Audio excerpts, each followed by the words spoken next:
My parents pushed me to lose weight, so I'd look presentable for my sister's wedding. But now that I outshine the bride, they're demanding I return to my old appearance. My parents pressured me to lose weight, so I'd look presentable for my sister Brittany's wedding. But now that I outshine the bride, they're asking me to go back to my previous appearance. I've been the fat girl for as long as I can remember. From my early days in kindergarten, my size set me apart from the other kids. As I got older, it became even more obvious.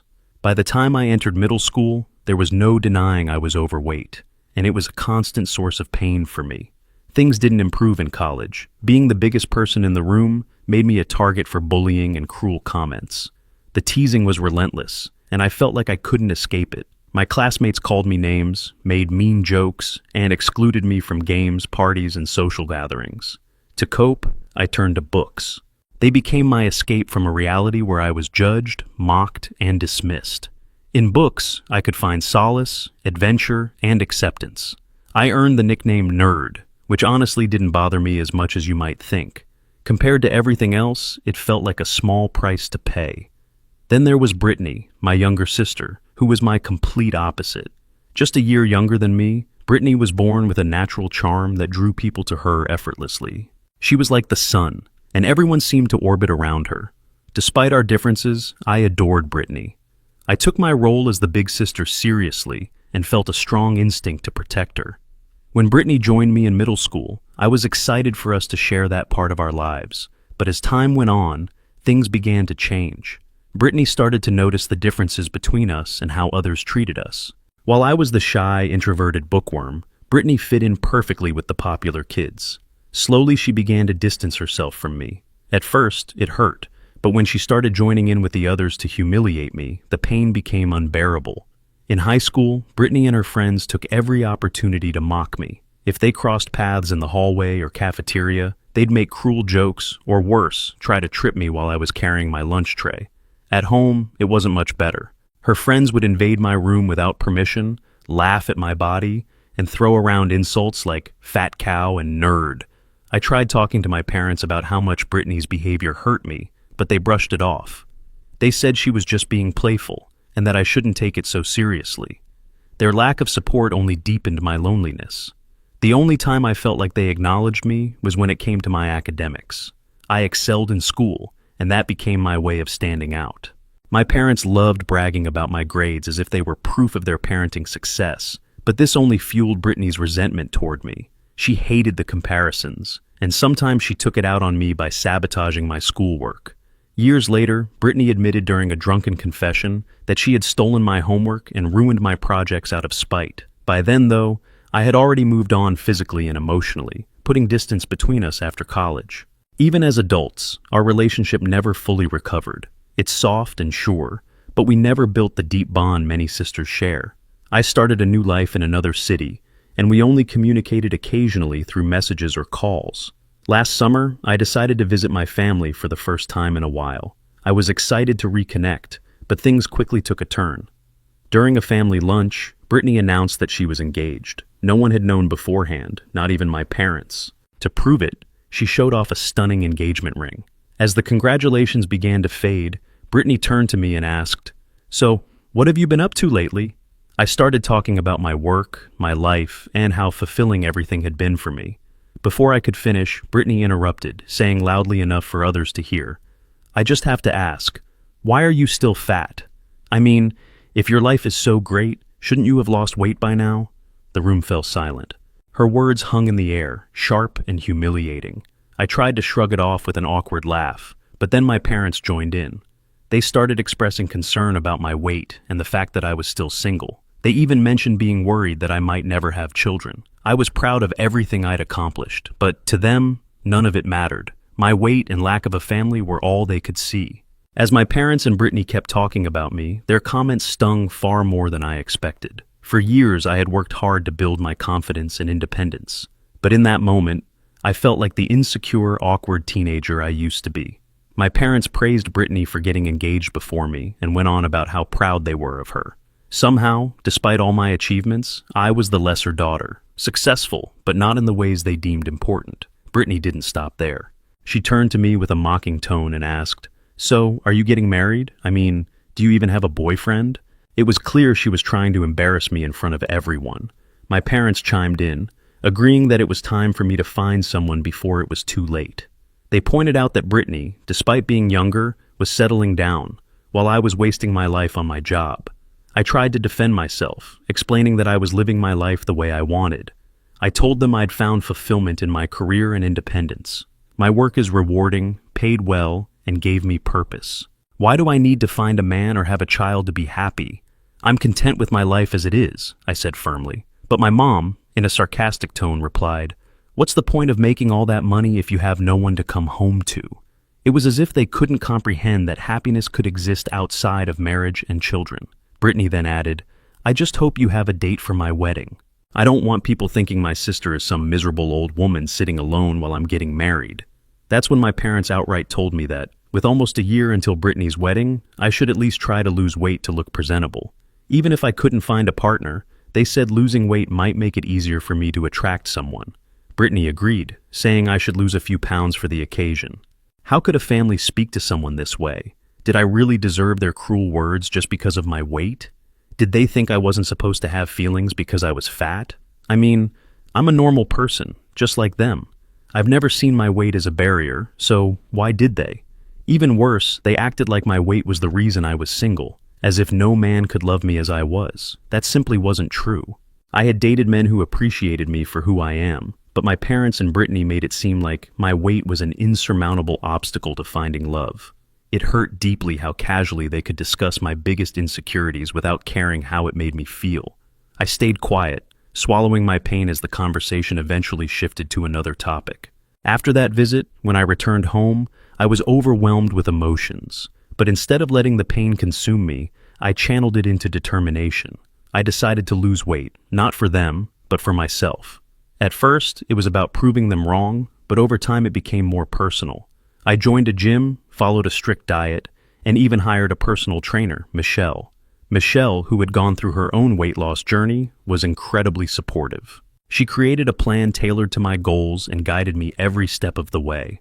This time, everything seemed to click. I started losing weight steadily, and as the pounds dropped, I felt lighter, not just physically, but emotionally.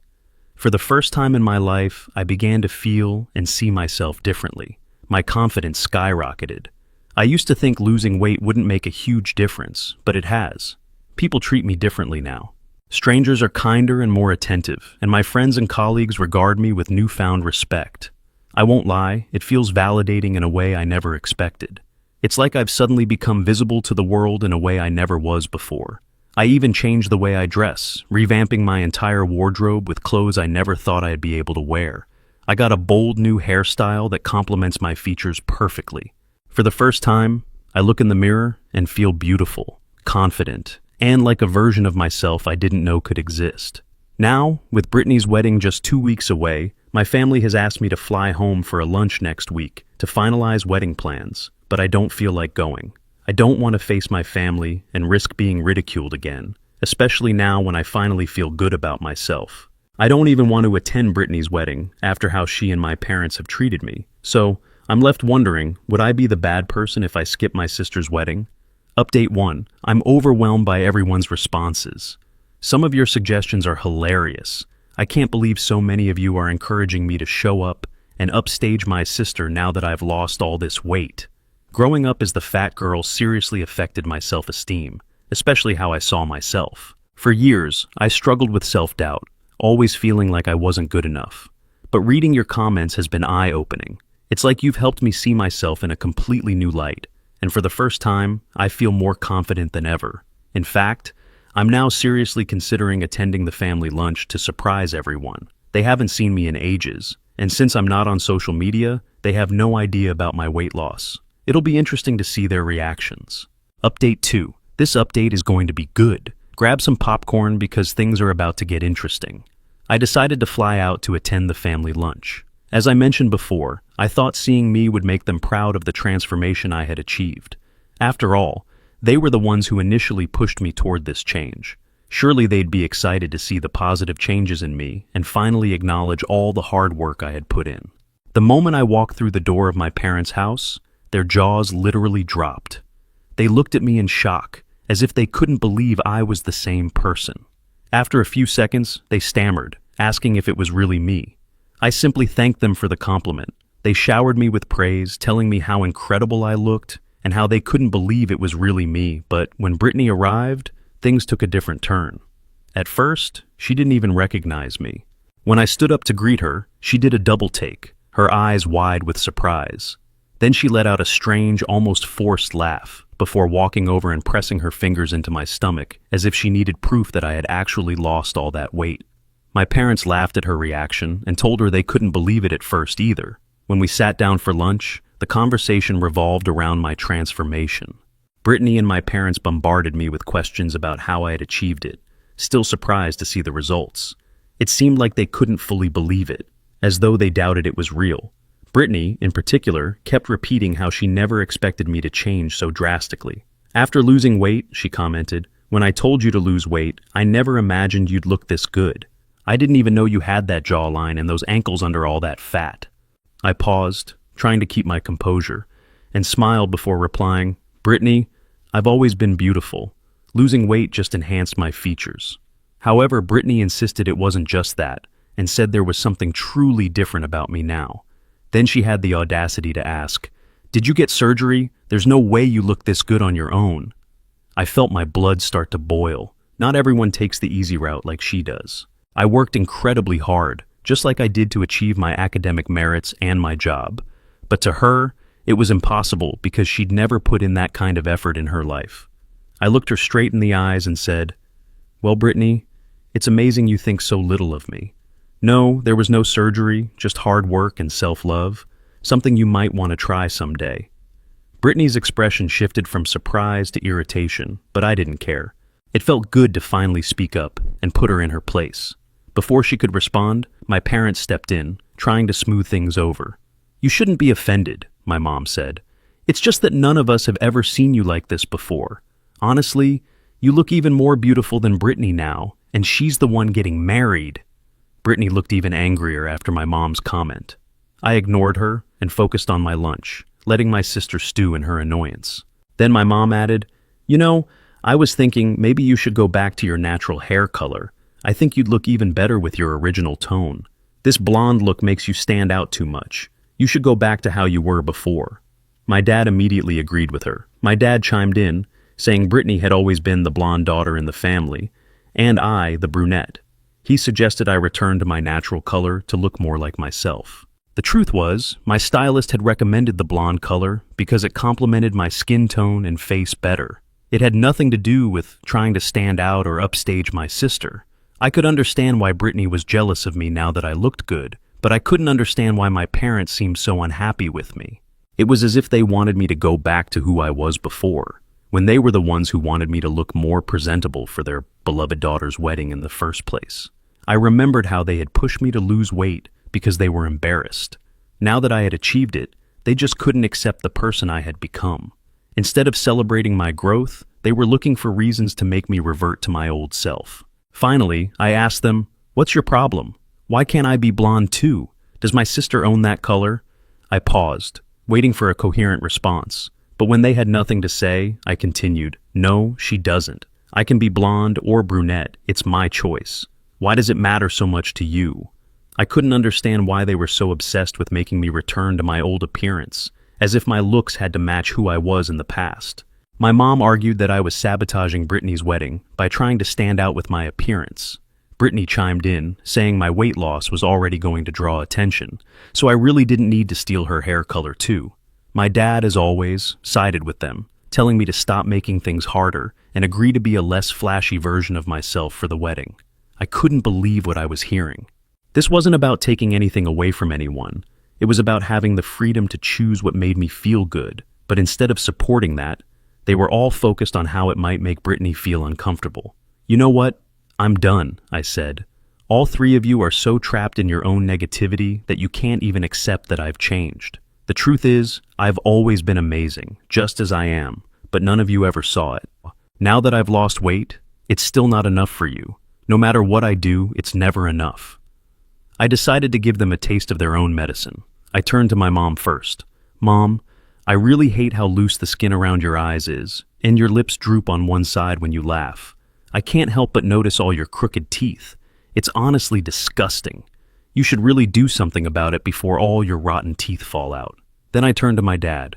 Dad, you have no right to comment on anyone's hair color or appearance when you can't even keep a full head of hair. That gut of yours has grown so much over the years, especially this year. You've really outdone yourself. Have you been on a diet to grow it even bigger? Maybe you should check with a doctor to see if you're pregnant. Since you're always siding with Mom and Brittany, it might not be impossible biologically. They tried to protest, but I wasn't finished. Finally, I faced Brittany, saving the best for last. And you, Brittany, don't ever belittle me again. Between the two of us, I've always been the prettier sister. Now that I've lost weight, you look even bigger than I ever did. Just look at those chubby arms of yours. I don't think there's enough time before the wedding to shed that extra weight, even if you starved yourself. And sure, you're a year younger, but all those late nights partying have taken a toll on you. Look at those dark circles. You look like a tired raccoon. Plus, all that sunbathing hasn't done you any favors. Your skin is wrinkled and rough. The saddest part is, you'll never be as smart as me. You could spend your whole life trying, but you're just a brute, and that doesn't go away easily. I worry about what you'll do when your husband leaves you for a younger, dumber blonde, and you have no way to survive. Brittany's face turned bright red with embarrassment, which probably didn't help her skin, and she looked like she was about to cry. I raised my glass, finished my drink in one gulp, and gave them all a mocking smile before leaving. I couldn't believe those words had come out of my mouth, but I didn't regret a single one. Well, maybe a little. I could think of even more things to say to them now, but I won't waste my time. After years of being their punching bag, they deserved every bit of it. After that lunch, I flew straight home and decided not to attend Brittany's wedding. Since then, my phone hasn't stopped ringing with voicemails and texts from my parents and Brittany calling me rude and disrespectful for the way I spoke to them and for leaving. My mom even insists I should fly back and attend the wedding, saying it won't look good to Brittany's in-laws if I'm not there. Well, too bad. Update 3. Everyone kept insisting I should attend the wedding anyway because it was the perfect opportunity for people to see how I looked now. I took their advice and decided to go, but only on the day of the event. I didn't tell my parents, and I certainly didn't want Brittany to know. Consider it a little surprise gift. At this point, I don't care if it seems petty. I wanted to have fun at a wedding and get my revenge, both of which I accomplished. Plus, there was an unexpected bonus, but let's start with their reactions. When I arrived, my parents looked shocked. They asked what I was doing there since they thought I wasn't going to attend. I told them I was there to enjoy the wedding. My mom said that was fine, but insisted I was overdressed and should remove some accessories. When she reached out to take them off herself, I slapped her hand away and warned her not to touch me again.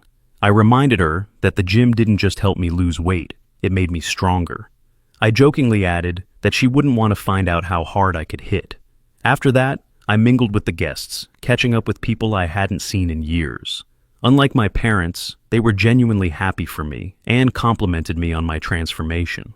I also met Brittany's fiancé, Chad, for the first time. I congratulated him on his wedding, though I wasn't exactly sincere. Marrying my sister isn't something I'd consider worth celebrating. He didn't seem like a great catch either. He made a slightly inappropriate comment, saying he didn't know Brittany had such a beautiful sister, and that if he had, maybe things would have been different. I brushed it off as a bad joke, though it left me uncomfortable. I just said good luck and moved on to speak with other guests. During the ceremony, Brittany still didn't realize I was there, but at the reception, she spotted me. She stormed over, her face as red as a tomato, which only stood out more against her white dress. "I see you decided to show up at my wedding," she hissed. "I hope you leave some food for the rest of us." I laughed it off. It was obvious she was jealous, very jealous. The reception itself was enjoyable. I danced with some of the men, caught up with relatives, and genuinely had a good time, like any guest at a party. But then her husband, Chad, approached me again, this time making an even more inappropriate comment. He said, "I know you and your sister don't get along, so maybe this can be our little secret." His words were slurred, but it was clear he was trying to hit on me on his wedding day. I gave him a disgusted look and walked away. Brittany has always had terrible taste in men. She's been cheated on a couple of times, but this was a new low. I didn't feel bad for her. This guy was truly repulsive. After that, I flew back home and haven't heard much from my parents or Brittany. We avoided each other during the reception, and I'm glad I made my point. One thing is certain, I won't be attending her next wedding, and believe me, there will be another one, because this marriage isn't going to last. Update 4. In my last post, many of you made bets on how long the marriage would last. Well, the winner is whoever guessed 7 months. Honestly, I lost 2 because I thought it would fall apart much sooner, but it took that long for Brittany's husband, Chad, to cheat on her, and for her to finally find out. It might have been earlier, but let's face it, my sister has never been the sharpest tool in the shed. As I predicted, she couldn't handle being on her own. She's now living with my parents again. The only difference is, she's even more wrinkled and clueless than before, desperately searching for a new man willing to marry her.